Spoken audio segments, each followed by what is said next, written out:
Bom dia, boa tarde, boa noite a todos e todas. Meu nome é Adriano, sou professor da UF, membro do Grupo de Pesquisa em Financiarização e Desenvolvimento, o FINDE, e hoje a gente está aqui para gravar mais uma pílula, né, para falar sobre o artigo Covid-19, o pecado original Redux. Então estamos aqui com um grande time, né, com o Luiz Fernando de Paula, professor da UFRJ e da UERJ, pesquisador do CNPq, da FAPERJ e membro do FINDE, Bárbara Fritz, professora da Universidade Livre de Berlim, e com a Daniela Prates, economista sênior da UNCTAD e professora licenciada da Unicamp. Então, eu queria agradecer a vocês aí pela presença, pela disponibilidade em gravar com a gente. Legal? E vou começar, então, fazendo uma pergunta sobre o artigo, lembrando antes que esse artigo, pelo menos uma versão resumida dele, está no nosso terceiro boletim, né, que está aí disponível no nosso site, nas nossas redes. Tá?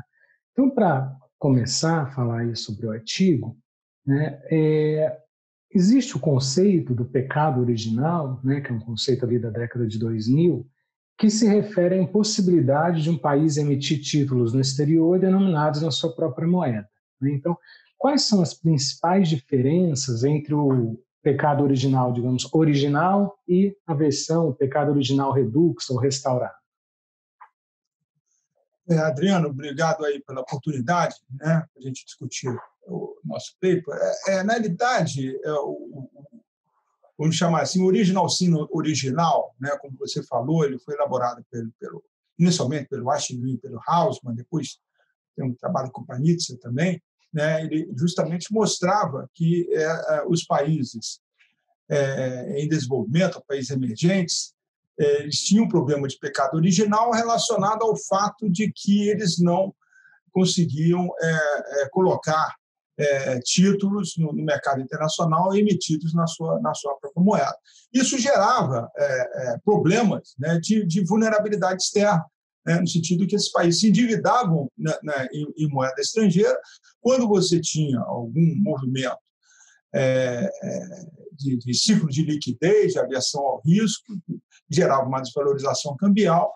Isso gerava problemas, muitas vezes, de honrar dívidas assumidas. Né? Então, esse é o original, sim, original. Né?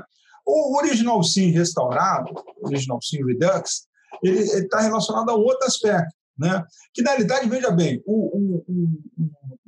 há uma tendência, né, desde o ano 2000, né, em função da adoção de taxas de câmbio flutuantes, das economias emergentes acumularem reservas internacionais. Né? Então, muitos indicadores de vulnerabilidade externa, por exemplo, que estão relacionados à reserva internacional, eles melhoraram. Então, aparentemente, houve uma melhoria em alguns aspectos, não há dúvida, de redução de vulnerabilidade externa. Mas, por outro lado, você tem um fenômeno novo, que é qual? O fato de que você tem uma presença crescente de não residentes, né, investidores estrangeiros, com aplicações nos mercados domésticos, denominado na moeda local. Tá? Então, eles aplicam em ações, aplicam em títulos, tá, na moeda local. E eles se financiam, as suas posições, eles financiam no seu mercado do seu país. Né? Tomam dívidas, têm dívidas, obrigações no seu país, e na moeda do seu país, e estão aplicando em bolsa denominada em outra moeda. Né? Então, o descasamento, nesse caso, você está aumentando, os países emergentes aumentam a sua dívida, né? Você está transferindo o descasamento, que era típico do original sim, do original, para quem está aplicando. Né? É um fator positivo. Né? É um fator positivo. O descasamento agora fica de quem está, o do investidor, e não de quem está emitindo os títulos. Legal, para um país é muito bom. Mas, por outro lado, o que se verifica é que essa presença grande, né, no mercado de ações, no mercado de dívida, em muitos países, em títulos públicos também, com uma participação significativa, ele gera um problema que é o seguinte: momentos como a gente observa, 2008, agora o Covid-19, né, momentos de estresse no mercado financeiro internacional, há uma reversão abrupta, uma saída forte, né, desses recursos aplicados nos mercados domésticos.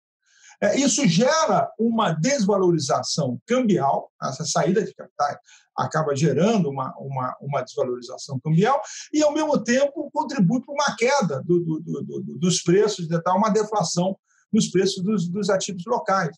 Isso acaba gerando um processo de profecias autorrealizadas contínuas de saídas muito, muito fortes, né? De recursos, né, transferidos de moeda local para moeda estrangeira e acaba afetando, né, de forma muito aguda a taxa de câmbio desse país, gerando os problemas típicos de vulnerabilidade externa. Aí você pode dizer assim, mas desvalorizou o câmbio, mas como teria, em tese, vamos supor por hipótese, reduzido a dívida externa, o original sim, o original teria diminuído, então isso deixa de ser o problema. Só que isso não acontece. Ao mesmo tempo que você tem um aumento da participação de não residentes em mercados locais, você tem também, isso a gente verifica a partir de 2008, né, com todas as políticas de quantitative easing, de afrouxamento monetário, das economias centrais, você tem um processo de aumento do endividamento externo também, né? Quer dizer, o velho original sim continua com a força de sempre, né? Então, você tem também uma tomada de dívidas de residentes em moeda estrangeira. Tá? Então, veja bem, então, quando você tem e o que a gente observa é que essas saídas, né, são muito mais fortes do que em períodos anteriores, essa saída de capitais. Quando você tem essas saídas abruptas de capital, você gera uma forte desvalorização cambial, e essa forte desvalorização cambial afeta também aqueles residentes que estão com dívidas denominadas em moeda estrangeira. Então, é um pouco essa questão, que é uma coisa nova que vem acontecendo aí, particularmente a partir de 2008, né, que coloca questões novas para se pensar as novas fontes de vulnerabilidade externa. Legal, Luiz. Obrigado aí pela explicação bem clara, e acho importante, né, esse ponto que você destacou, que o original continua, né, o pecado original continua, né, existindo e sendo uma fonte de fragilidade, né? Então agora você tem uma outra forma. Então, eles acabam se conectando, né? Eles acabam se conectando. Esse que é o ponto importante. Perfeito. Né? Eles acabam se conectando de uma forma perversa. Isso. Então, a outra pergunta que eu queria fazer, né? Então, que você já tocou um pouco neste ponto, então, diante desse novo pecado original, né? O original sin redux, restaurado, tá? Que implicações ele tem para as economias periféricas, né, em termos dessa vulnerabilidade externa, e de que forma ele ajuda a explicar a dinâmica das moedas periféricas durante a crise da pandemia, durante os últimos meses, né? Como isso pode ser usado para analisar esse período mais recente? Adriano, eu primeiro, para essa pergunta, queria reforçar um ponto que o Luiz já fez, mas eu queria abranger. É que a inclusão, assim, a perspectiva de vulnerabilidade e a análise de vulnerabilidade de investidores externos em moeda doméstica nos dá uma melhor compreensão como agora a internacionalização monetária e financeira dos países emergentes agora virou complexa, porque você tem diferentes tipos de relações financeiras internacionais em moeda internacional, em moeda doméstica. O cara pode estar legalmente localizado até no país emergente, por exemplo, no Brasil, mas tem uma lógica de investidor estrangeiro porque é uma sucursal estrangeira. Então, você tem todo tipo de relações financeiras que são muito mais complexas que essas antigamente, que você tinha um credor externo, moeda externa, um devedor interno e moeda externa. Isso, primeiro, é um ponto. Fica muito mais complexo. Segundo, fica muito mais correlado. Agora, temos com a maior participação de investidores externos em títulos de qualquer tipo, ativos, qualquer tipo de moeda doméstica, uma correlação mais forte dos preços desses ativos em moeda doméstica com a taxa de câmbio. Porque antes, você podia ter uma separação relativa, mas agora, já que tem muitos investidores estrangeiros, por exemplo, em bons públicos, em títulos públicos, ou, por exemplo, na Bolsa, se acontece uma desvalorização, esses também saem dos títulos públicos, os investidores estrangeiros saem dos ativos na Bolsa, então aí os preços também são atendidos. Então, a correlação e a prociclicidade desses preços todos aumentam. Fica um pouco, assim, é complicado assim, calcular o risco, porque você tem uma compensação parcial porque o custo fica com o investidor externo. Mas nosso cálculo é que, dependendo da posição dos atores, realmente pode causar efeitos maiores, porque o efeito final, a taxa de câmbio pode ser maior.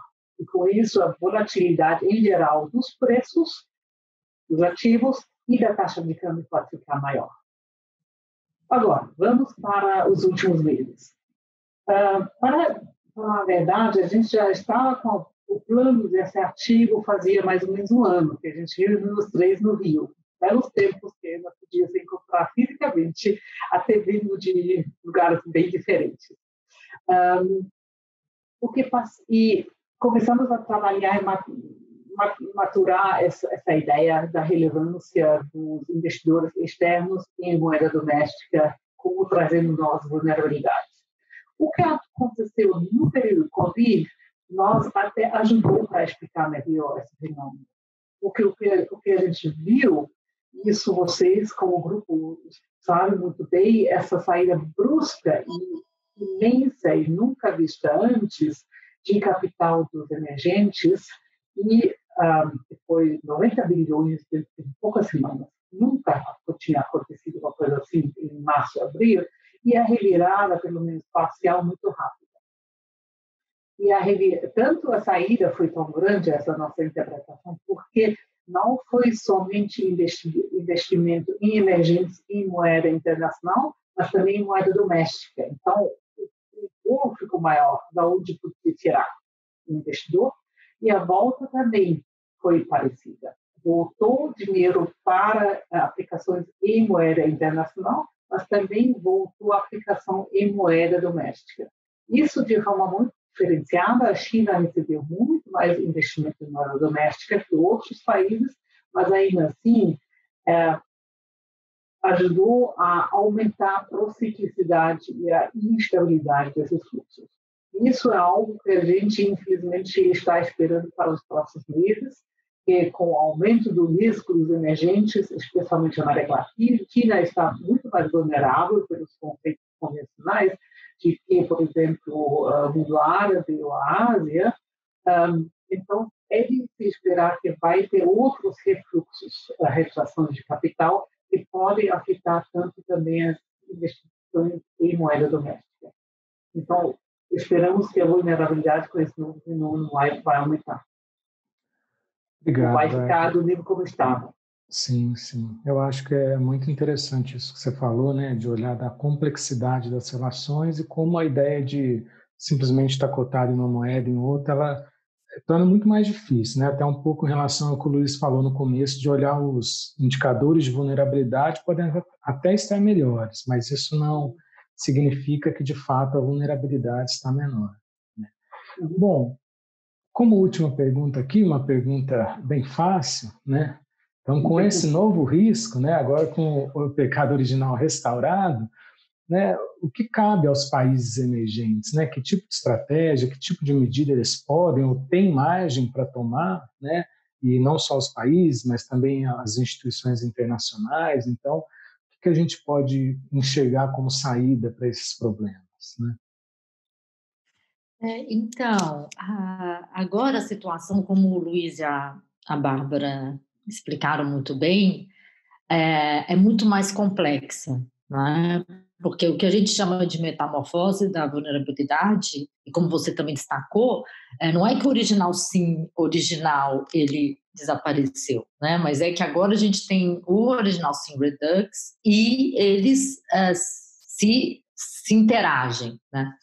Então, a gente tem que pensar como as economias, a gente, nesse artigo, né, a gente foca nas economias emergentes, que a gente define como as economias periféricas que se inseriram na globalização financeira, né? Então, assim, estou ressaltando isso para enfatizar também a nossa perspectiva estruturalista. Então, a gente, né, tem uma perspectiva, nossa abordagem claro, keynesiana, né? A gente resgata a discussão do Keynes de moeda internacional e exatamente dessa visão do Keynes que vem o conceito de hierarquia de moedas, porque a ideia fundamental do Keynes, e que está relacionado com essa questão, é que todo sistema baseado numa moeda nacional como moeda internacional, né, a divisa-chave, ou key currency, que desempenha a função da moeda internacional, ele é um sistema hierárquico, né, que vai resultar no que, né, se cunhou o exorbitante privilege, né, o do emissor da divisa-chave, e, além disso, que é onde a gente adiciona a perspectiva estruturalista, que existe uma assimetria também entre os países emissores de moedas centrais, que não, né, os Estados Unidos hoje, o emissor da divisa-chave, e os países que são periféricos, emissores de moedas periféricas. Então, essa assimetria e a maior vulnerabilidade externa dos países, né, emergentes, que são esses periféricos inseridos, né, decorre dessa característica estrutural do sistema, né, que a gente sabe que, utopicamente, Keynes propôs o surgimento, a criação de uma moeda internacional, que seria só uma unidade de conta, o Bancor, e a International Clearing Union queria emitir essa moeda. A gente sabe que isso continua sendo utópico, porque isso depende de relações de poder. Então, nós temos que pensar o que eu vou, né, nesse curto tempo que eu tenho, pensar um pouco no que a gente acha que são soluções possíveis, né, e não no que a gente acha que são as ideais, né. Então, em termos do que são soluções possíveis, vamos discutir o que está realmente ao alcance dos países. São respostas domésticas. E na questão da resposta doméstica, claro, além da questão da política macroeconômica, da gestão macroeconômica, que é fundamental, mas essa gestão ela é constrangida pela própria posição na hierarquia de moedas, né? Então, os países emergentes têm um menor grau de autonomia de política, né, que está relacionado, como a gente também destaca no artigo, inclusive atualiza a discussão, com o menor prêmio de liquidez dessas moedas. Então, a solução para reduzir a vulnerabilidade em relação ao Original Sin e o Original Sin Redux, né, também é uma solução que contribui para aumentar o grau de autonomia de política, que é adotar o que a gente chama de regulação dos fluxos de capitais. Essa regulação, ela envolve tanto os controles de capitais, quanto regulação prudencial, então, instrumentos de regulação prudencial, que, no nosso ver, você não há nenhuma hierarquia entre esses dois instrumentos, como o FMI, apesar de ter hoje uma visão muito mais favorável, continua defendendo, assim, os controles de capitais seriam os últimos a serem adotados, e o que a gente defende é que o instrumento adotado depende do tipo de fluxo e do tipo de investidor que você quer atingir. Então, tem alguns tipos de fluxo de capitais que você consegue atingir via regulação prudencial, como empréstimos bancários. Agora, você não consegue atingir, via regulação prudencial, o investimento de portfólio em bolsa e em títulos públicos, que é exatamente o que resulta no Original Single Redux. Para isso, é preciso controle de capitais. O Brasil tem todo o arcabouço institucional para isso. Então, no caso do Brasil, ele não tem nenhuma restrição ligada a acordos bilaterais de investimento ou à assinatura do GATS, né, com o acordo da OMC de serviços financeiros, e ele tem esse arcabouço. Então, assim, países como o Brasil têm uma facilidade de adotar isso. Outros países podem também, né, instituir esse arcabouço. Então, o IOF, como a gente já adotou, é um tipo de controle que desestimula esses fluxos, então reduz a vulnerabilidade à sua saída súbita, né? Então, isso é uma medida de prevenção, né, e de redução dessa vulnerabilidade. Agora, além dessa regulação de fluxo de capitais, que está diretamente relacionada, né, com o Original Single Redux, você também precisa, em alguns casos, como o caso do Brasil, de regulação sobre derivativos cambiais, né? A gente não detalha essa dimensão no texto, mas há uma relação entre as duas dimensões, porque o investidor estrangeiro, quando ele assume a posição em real, exatamente porque ele que está carregando o descasamento de moeda, ele também vai fazer posição em derivativos cambiais, né, denominados em dólar, mas real-dólar, para se cobrir, né? Então, você tem uma implicação também para o mercado de derivativos e que você tem também instrumentos. No caso do Brasil, você precisa ter uma regulação específica porque os derivativos são negociados em bolsa. Então, regulação prudencial também não atinge. Então, isso é o que são as respostas de política. Agora, em âmbito multilateral, mesmo supondo, né, como a gente sabe, que o sistema não vai mudar, pelo menos no curto, médio prazo, não vou entrar aqui na discussão de dólar, renminbi, porque aí é uma discussão também complexa, mas também no curto prazo isso não vai mudar. Há possibilidades de melhorar esse sistema para reduzir a vulnerabilidade, porque a gente sabe que tem países emergentes que têm déficit em conta corrente e que precisam de capital externo para se financiar. Então, essa opção também de adotar uma regulação ampla em relação ao fluxo de capitais e derivativos, ela não se coloca para todos os países, né? Então, assim, tem uma outra discussão importante, que é uma discussão mais estrutural, que como você resolver a questão de déficit com transações correntes, que aí é uma discussão relacionada também com o conceito de periferia, mas com a dimensão da globalização produtiva, né? Mas pensando então também no curto médio prazo, que essa situação em conta corrente não vai mudar, né? Esses países que precisam de financiamento externo e que não conseguem só via investimento externo direto, não tem o grau de liberdade para adotar essa regulação de fundos de capitais. Então, eles vão precisar, no momento desse, como da crise, do choque do Covid, de assistência de liquidez, né? Porque muitos países não têm problema de solvência externa, né? Mas tem problema de liquidez. Então, nesse caso, no sistema atual, como isso pode ser melhorado? O Federal Reserve, então, o Banco Central Americano, que é o emissor da divisa-chave, estendeu seus swaps para todos os países, né, que estão integrados no sistema. E o que acontece? Ele continuou nessa crise, como em 2008, quando se instituiu os swaps, só 4 países têm acesso aos swaps do FED. México, Brasil, Singapura e Coreia do Sul, que nem é mais classificado como emergente pelo FMI, já é economia avançada. Então, são 3, na verdade, né? Porque na ONU, a Coreia é ainda país em desenvolvimento, então, né, depende da... Isso é uma questão importante. A outra é você aumentar a alocação dos direitos especiais de saque, que é a moeda do FMI, que também é uma fonte de liquidez dos países.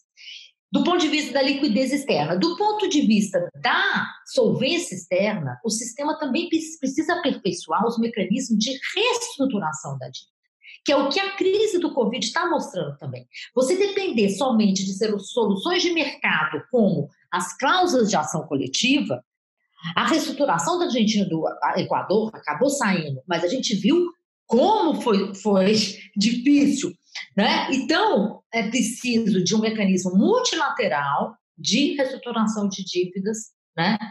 Também. Então, acho que no tempo que a gente tem, acho que é isso. Claro, para um problema que é tão complexo, né, como a Bárbara falou, e que é estrutural, como você falou, não tinha como ter uma solução simples ou uma solução one fits all, né? Para cada caso é um caso, cada país vai ter um grau de liberdade diferente, tá? Então, eu queria novamente agradecer muito, tá, a Daniela, a Bárbara, o Luiz Fernando, por participar aqui, convidar todos para ler não só essa versão deles que tem no nosso boletim, mas depois o artigo, né, completo. Ainda não foi publicado, né, o artigo completo? Então, já foi como texto de discussão, né, Luiz?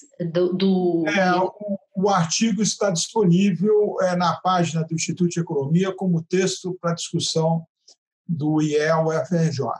Perfeito. Então, convido todos e todas a lerem também o artigo. Eu tive a oportunidade de ler, o artigo está, né, todos esses pontos, né, são pontos bastante interessantes levantados. E, então, agradeço novamente a todo mundo. Tá? Obrigado, gente. Obrigada a vocês. Obrigada pela entrevista, Adriana. Obrigada.